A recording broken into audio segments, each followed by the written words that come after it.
Bueno, Cristian, eh, hay un par de preguntas que medio son, no te diré obligadas, pero sí que revisando incluso tu trayectoria y demás, como que se imponen, ¿no? Y la primera y más obvia es, hay muchos Cristian, es muy difícil seguir tu trayectoria, tenés incluso muchos nombres, ¿no? Y a mí eso me llamaba la atención,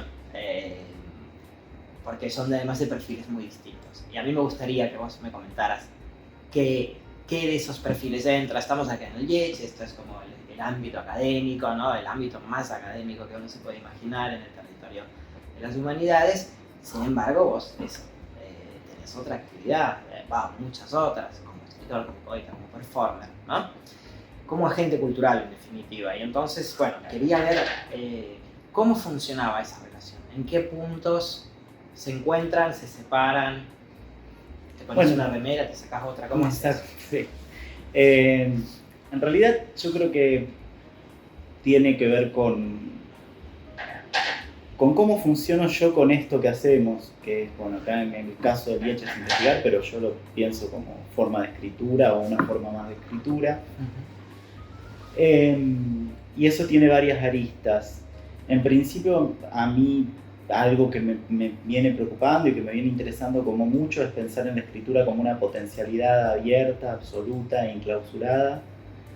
Eh, eh, que sea lo menos clasificatoria posible y lo menos definitoria posible en algún punto.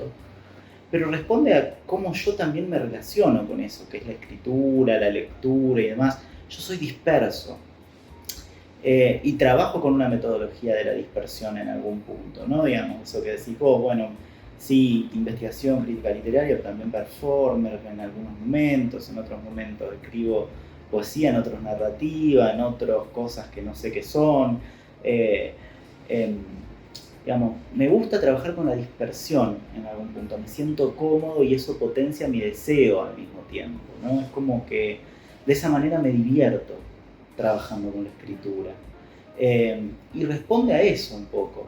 Y al mismo tiempo, bueno, estas personalidades tienen que ver un poco con esa dispersión de la escritura, pero también tiene que ver con algo que vengo trabajando y pensando también desde hace un tiempo, y que tiene que ver con la necesidad no de definir un estilo, sino de perderlo. Y por eso hay muchos nombres inventados que firman mis trabajos que no son siempre los mismos. Quizás el más cristalizado en este ambiente, en donde me llamo Cristian Molina y en donde me he llamado alguna vez el viejo B también, ¿no? Pensando en esa relación con la academia y todo lo demás. Así se firmó uno de... El libro que fue como resultado de la tesis, que fue Relatos de Mercado. Bueno, eso básicamente, Vicente. No es una cuestión, porque uno piensa, claro, hay una lógica de dispersión y de algún modo también los nombres pueden tender a organizar o a... Pero no es... Pero... Sí, hay un orden o una organización en la dispersión, no podría pensar, y los nombres funcionan también como para marcar distintas formas de escritura, distintos momentos también, distintas relaciones con esa escritura. Bueno, en esto que te decía, un poco es esta idea no de no encontrar un estilo, sino de perderlo, y bueno, no trabajar con la idea de proyecto tampoco tan cristalizada. De hecho, cuando hablamos de proyectos en el terreno de la investigación, yo me pongo un poco, me genera mucha incomodidad, porque cómo se puede hablar de un proyecto y escribir un proyecto cuando es algo que está recientemente iniciándose, se plantean hipótesis que son absolutamente irreales en algún punto, pero al mismo tiempo se lo pretende con una rigurosidad descabellada para un momento inicial de una investigación, ¿no?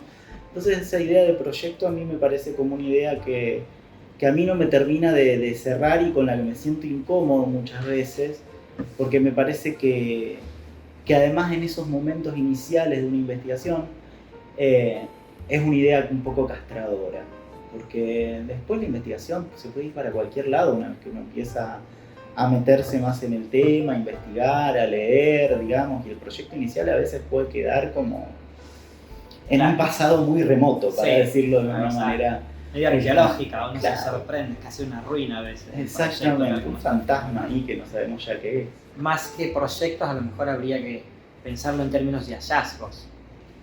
Claro, Tal vez. sí, no sé cómo pensarlo. Digo, el proyecto funciona en una lógica institucional, ¿no? Para conseguir una beca, para conseguir un financiamiento para una investigación puntual. Digo, funciona en esa lógica institucional y en la lógica de la evaluación, pero yo no sé si funciona tanto después en el terreno de la investigación. El proyecto es como una ficción inicial de algo. ¿Y qué es lo que funciona entonces en la investigación? ¿Cuál es el motor que vos encontrás? El desconocimiento, básicamente. Más que Casi lo contrario que uno tiene que casi lo exhibir contrario. en un proyecto. En un proyecto, digamos, ese desconocimiento, ese estado de desconocimiento que te lleva a leer más, a investigar más, a escribir, a probar resultados que a veces funcionan, se sostienen en el tiempo u otras veces caen. Y a mí me gusta trabajar ahí, en esa lógica de, bueno, meterme con temas que no manejo tanto, digamos, temas que me resultan difíciles de pensar. Eso me estimula de la investigación, básicamente. Es un poco lo que va a contrapelo de la institucionalización. Insisto, pero uno tiene que jugar también con esa institucionalización también, ¿no? Digamos, elaborar esas ficciones que son los proyectos. Es como es la ocasión para desviarse finalmente, ¿no? Porque uno tampoco puede trabajar en el vacío, probablemente. Probablemente haya ahí alguna oportunidad como un inicio, pero es una ficción ese inicio, ¿no? Entrando en este terreno de las ficciones, yo que te quería pedir, ya que estamos en esa cuestión más centrada en la investigación, quiero recordar otras cosas que dijiste y ya las vamos a retomar, pero quería que vos me contaras si vos podés reconstruir algún tipo de hilo narrativo, casi te diría, en ese devenir de los proyectos. Pensando en describirte a vos, digamos, describir tu historia de investigación. O si no alcanza el molde, o si mirás para atrás, vos lo ves más como momentos de deslumbramiento, momentos de hallazgo, momentos de aprendizaje. ¿Cómo funcionaría? Sí, bueno, qué sé yo. Estoy pensando bueno, ahora estoy con una investigación que tiene que ver con los sadianos y demás. Uh-huh. Y empecé con una investigación que tenía que ver con la relación literatura y mercado, que era una de las obsesiones que tenía y que se dio en una oportunidad institucional de una convocatoria específica para dentro de un proyecto de agencia en ese momento. Pero yo presenté algo que prácticamente no era un proyecto, eran como líneas generales en ese momento. Presenté también una idea que ahí sí era inicial y que fue como que se sostuvo un poco en el tiempo, que era la idea de relatos de mercado, pero no sabía bien qué quería decir con eso yo todavía en ese momento, ¿no? Bueno, por un lado esa idea de relato, por otro mercado, y eso puso en movimiento, digamos, todo un aparato de lectura para tratar de entender qué estaba diciendo yo un poco con esa categoría y qué los textos me decían de esa categoría, ¿no? Digamos que... Como si le construir un poco claro. Esos momentos donde uno dice, esa formulación, por ejemplo, relato de mercado, es una formulación que es previa a su posible definición, por decirlo así. Sí, y que había algo intuitivo, digamos, en los textos había algo que yo estaba pensando en ese momento, era una cantidad de textos impresionantes, eran muchos. Primero de literatura argentina, después lo fui ampliando, también fui encontrando como eso en otros lugares, que digamos, de alguna manera era como la idea de que había algo allí que el relato, que el mercado contaba en esos textos. Uh-huh. ¿No? Pero era muy intuitivo esa idea. Después se fue reformulando más teóricamente y tomando la consistencia más académica de una tesis doctoral. Y en el caso de estas, yo ahora las llamo ficciones sadianas, pero tampoco estoy seguro de que eso sea la mejor manera de llamarla. También ahí había como un montón de cuestiones que todavía no las termino de resolver, pero que tenían que ver, bueno, por un lado de cómo leer estas ficciones sadianas en relación con lo que se suele concebir como sadiano y en relación con Sade particularmente. Uh-huh. Y al principio lo pensaba desde una lógica casi intertextual, te diría, ¿no? Y después esa lógica se fue... ¿Cómo sería? Perdóname. Pensar que habían leído algunos autores de la literatura argentina a Sade previamente, o que Sade llegaba a través de una cadena de lecturas por otro lado. Y eso una perspectiva, digamos, intertextual, clásicamente comparatista. Clásica, absolutamente clásica. Y después me fui dando cuenta de que en realidad había autores en los que no entraba en eso, ¿no? Digamos, qué sé yo, a María Moreno. En María Moreno me costaba leer la intertextualidad con Sade, por ejemplo, o en Cabezón Cámara, digamos, en donde no habla directamente en ninguno de sus textos sobre Sade, ¿no? Y sin embargo había algo en esos textos que reverberaba. Encontré esa idea de reverberación, algo que brilla en los textos como si fuera sadiano, ¿no? Y después me di cuenta que en realidad también, digamos, estas ficciones sadianas preexistían en la literatura europea Sade mismo, ¿no?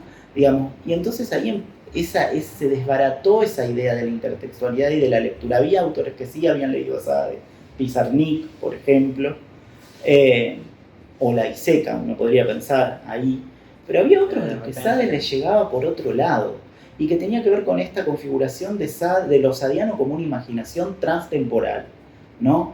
Digamos, y eso me abrió otra posibilidad, ¿no? De pensar lo sadiano no circunscripto a una mera territorialidad, es decir, lo sadiano no pertenece solo a la literatura francesa y tampoco a un solo autor. Sade no es el propietario de lo sadiano, sino una versión más de ese imaginario que está extendido entre las culturas y las temporalidades.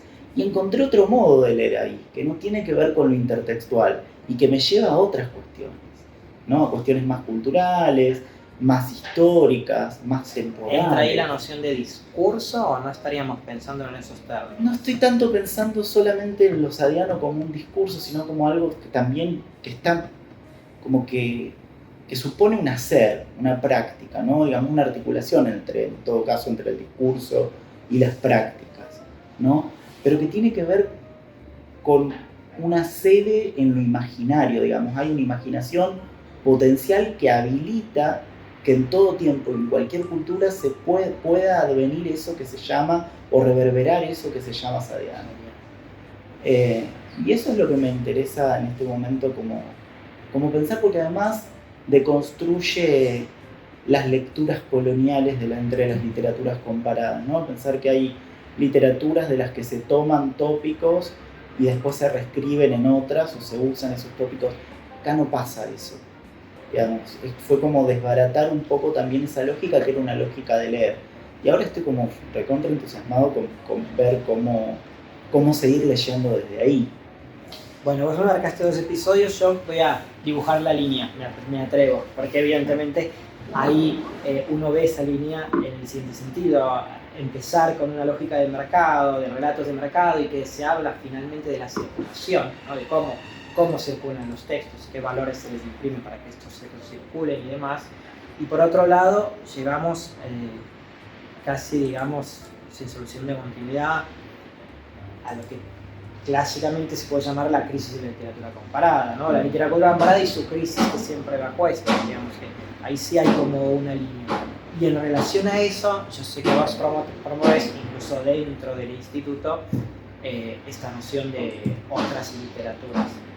Yo quería detenerme obligadamente en ese otras que está dando vueltas ahí. ¿Por qué ese otras y dónde más puede encajar ese indefinido? Bueno, ese otras es una discusión que se dio cuando empezábamos a organizar este encuentro que llamábamos en lenguas extranjeras al principio, y esa formulación no nos convencía en absoluto. La de lenguas extranjeras. Lo de lo extranjero, meramente lo extranjero, ¿no? Y además habíamos intercambiado un par de mails con Álvaro Fernández Bravo, que también él estaba estudiando literaturas de Asia y África en ese momento. Y no solo literatura, por lo que tengo entendido. No, también, cultura, ese es más un enfoque más culturalista. Y en ese momento, bueno, Álvaro nos pregunta por qué pensábamos esta idea de lo extranjero desde Argentina, que estaba tan instalada también, y nosotros ya veníamos en crisis con esos términos, con esos modos de nombrar las literaturas, esas otras literaturas como las llamamos ahora, y empezamos a buscar alternativas. Hubo como varias alternativas, ahora no las recuerdo con precisión, pero llegamos un poco también porque otras literaturas había aparecido en algunas formulaciones generales de la maestría en literatura argentina, ¿no?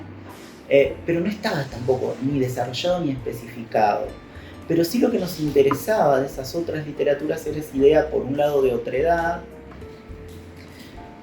pero no como una otredad que supone un nosotros frente a un otro completamente, porque ahí se repondría un poco la idea de lo propio y lo ajeno, claro. Lo propio y lo ajeno, ¿no? El texto de Todorov o varios otros textos en donde aparece eso, esa concepción. Sino una otredad reversible, es decir, pensar que el estudio de esas otras literaturas se hace desde posiciones situadas, por un lado, posiciones situadas en el sentido de que desde que el estudio se hace desde un locus epistemológico cultural, esto viene de la sociología del conocimiento por un lado, pero también desde los estudios feministas, ¿no? Los estudios feministas plantean la concepción de estudios situados desde una posición menor, ¿no? De pensar que estamos en una posición menor que nos permite de alguna manera a veces desarmar ciertas posiciones hegemónicas, ¿no? Bueno, eso empezó como a interesarnos mucho porque esa posición situada nos hacía pensar en los modos en los que se habían estudiado, en los que algunos escritores habían formulado las relaciones con las literaturas, con esas otras literaturas. Borges, ¿no? En esa pateada de tablero que dice, bueno, a nosotros nos corresponde leer el universo entero. Estoy parafraseando burdamente, pero bueno, esa idea en el escritor argentino y la tradición, ¿no? Claro, es una posición situada desde esa condición de sudamericano que para él es irremediable, pero al mismo tiempo reconociendo que hay una posición menor desde la que es productiva y que se puede hacer otras cosas, ¿no? Y esa concepción de otredad, desde esa posición situada, nos permitió también pensar un poco provocativamente que esas otras literaturas nos transformaban esa posición misma en una otredad productiva, ¿no? Esa otredad era reversible, o sea, había otras literaturas, nosotros éramos parte de esa otredad de las literaturas que sin embargo las mantiene en una comunidad en común, ¿no? Que es la del mundo, la de las relaciones que se pueden dar de distintas maneras. Entonces empezamos a pensar desde ahí, ¿no?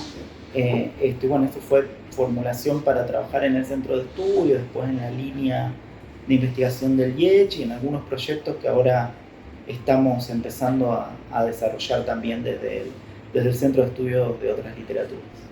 Y hay una convicción, te lo pregunto, y a lo mejor es una pregunta medio incómoda, ¿Incómoda? Pero, no, porque siempre, vos sabés que yo soy del gremio comparatista originariamente, y siempre que uno trata de escapar esas formulaciones más, en mi escuela llamaban hídricas, por lo de fuente e influencias del comparatismo, ¿no? Los problemas o los desafíos, no necesariamente, no quiero darle un sesgo negativo a esto, sino como que tienden a arborecer o a multiplicarse, no se cierran, ¿no?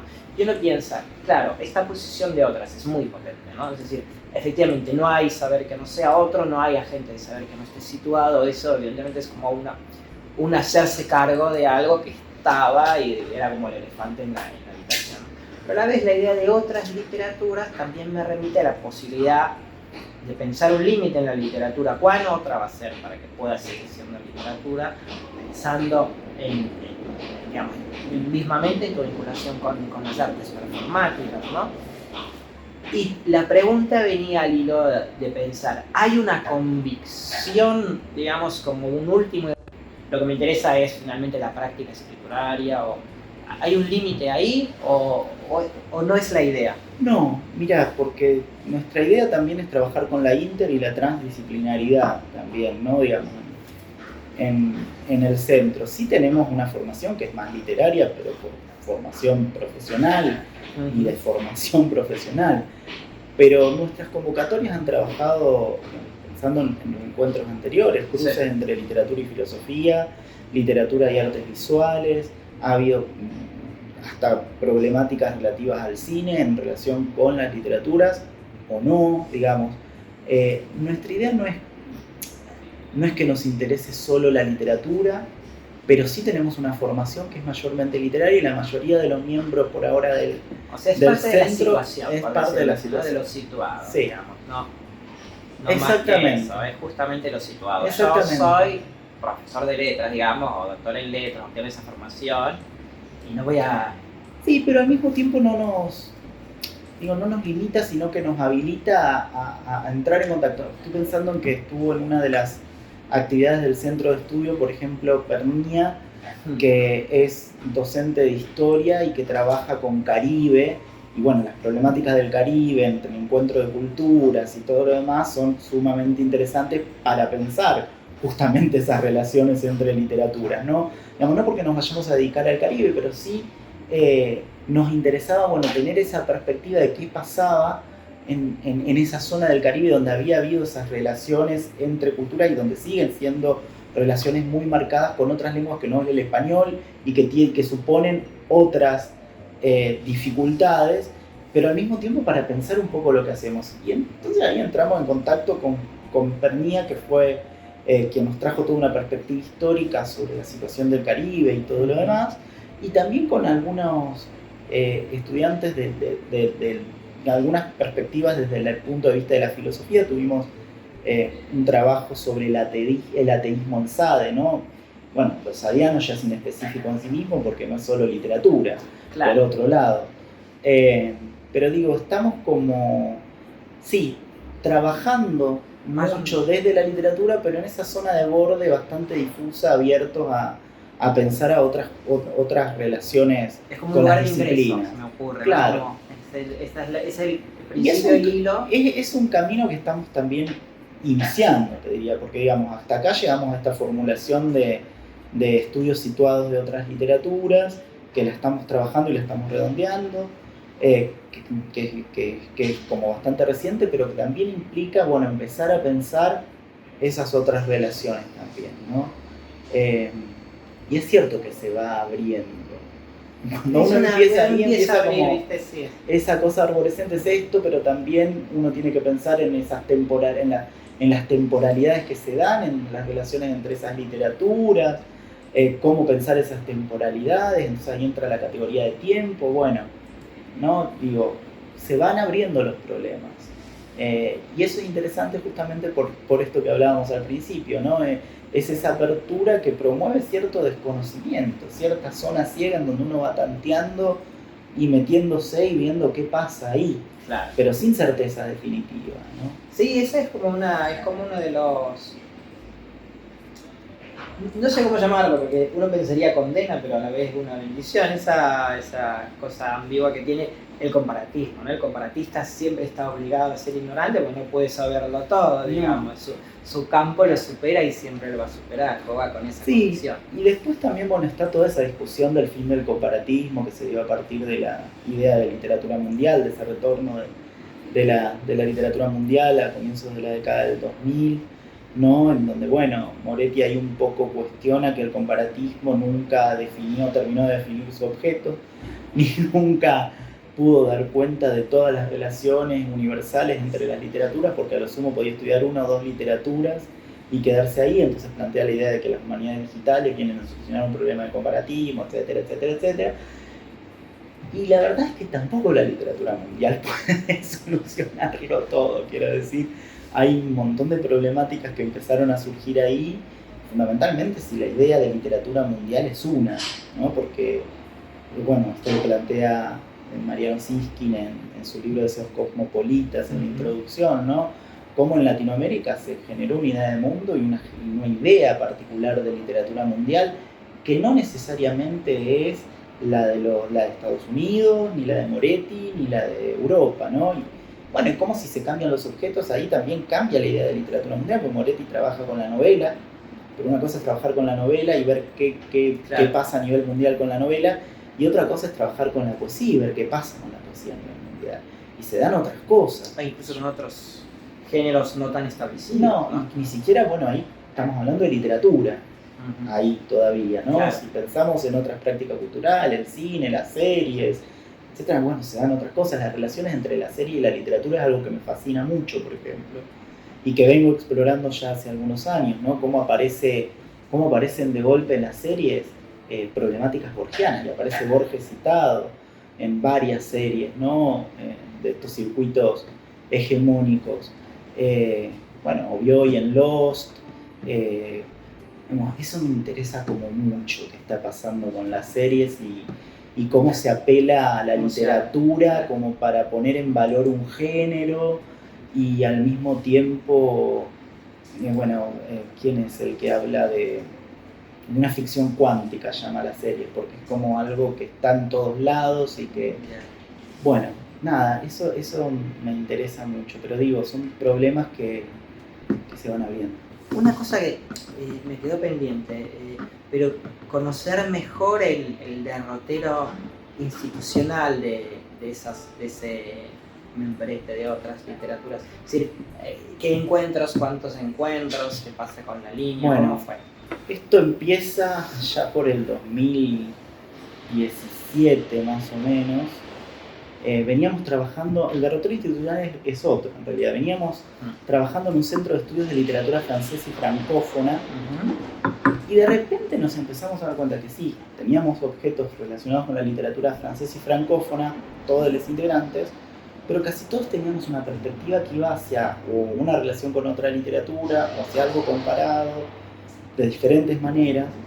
Por ejemplo, había miembros del Centro de Estudios Helénicos, en el Centro de Literatura Francesa, entonces había una relación ahí entre literaturas diversas y temporalidades diversas. Y entonces empezamos a pensar que la idea de Centro de Estudios de Literatura Francesa no estaba dando cuenta demasiado de nuestros objetos de estudio en ese momento.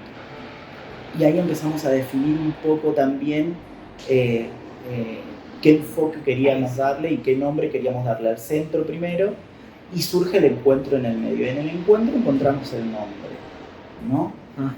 Y ahí pensamos que ese nombre podía ser también para el centro de estudios. Ese fue como un poco el derrotero institucional alrededor del 2017. Hicimos un encuentro en el 2018, que es el primer encuentro de estudios de otras literaturas, y el segundo encuentro iba a ser en el 2020, pero sobrevino la pandemia. Así que ese encuentro quedó frustrado, pero empezamos a hacer una serie de primaveras de charlas en el CEOL con especialistas de distintos temas que venían a trabajar problemáticas afines que nos interesaban, desde traducción, esto del Caribe que te contaba, y algunas otras cuestiones. Publicamos el dossier sobre otras literaturas del primer encuentro, y ahora estamos pensando en el segundo, que ahora vuelve la presencialidad y esperamos poder trabajar en ese segundo encuentro que va a ser este año. Buenísimo. Una última pregunta obligada del marco en el que estamos, que es un poco que me cuentes cuál es tu relación con el instituto, con el IECH, cuál fue tu historia con el instituto, y también eso, que vos me digas qué posibilidades de encuentro ofrecidos y de ese tipo de cruces, y bueno, que me cuentes un poquito cómo es tu relación. Bueno, hay varias cuestiones. Yo, al principio, cuando aparece la idea de crear esta unidad ejecutora, que es el instituto, yo al principio, mucho no entendía, obviamente, yo nunca entiendo nada al principio, eso es así. Y después se fue dando como algo natural, y encontré en este espacio del Instituto de Estudios Críticos en Humanidades un espacio que a mí me estimula y que yo de alguna manera venía buscando, que tiene que ver con la posibilidad de un espacio de intercambio transdisciplinar o interdisciplinar, porque son cuestiones distintas, pero a veces están en esos bordes difusos nuestras formas de construir la epistemología y la metodología. Y eso para mí es muy productivo del espacio del instituto. Yo, de hecho, un momento le dije a Sandra Contreras, la directora del instituto, al principio, creo que fue el día que se presentaron todas las líneas de investigación del instituto, si no recuerdo mal, hace unos años, que era como que por primera vez me sentía como cómodo en un espacio de trabajo, en ese sentido, ¿no? En que veía que había como una posibilidad de diálogo de distintas disciplinas, que era algo con lo que yo no me había encontrado en la tan específica carrera de letras, ¿no? Y en una lógica un poco más autonomista a veces, si bien había materias que escapaban de esas lógicas.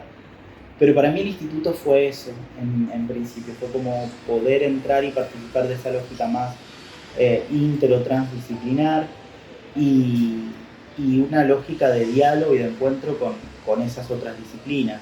De hecho, bueno, hay estudiantes de filosofía con los quienes hemos hablado de algo de esto de lo sabiano, con estas cuestiones de lo internacional, lo mundial, lo global, que aparece que son también con historia, que hemos discutido y trabajado y abordado esas problemáticas también. En los encuentros de trabajo, está, no nada a veces institucional, sino los encuentros de trabajo. Y eso es como muy productivo para mí del espacio de trabajo. Pues muchas gracias, No. Cristian, por esta charlita, para haber conocido un poco más tu trabajo y demás. Así que muchísimas gracias. No, bueno, gracias a ustedes.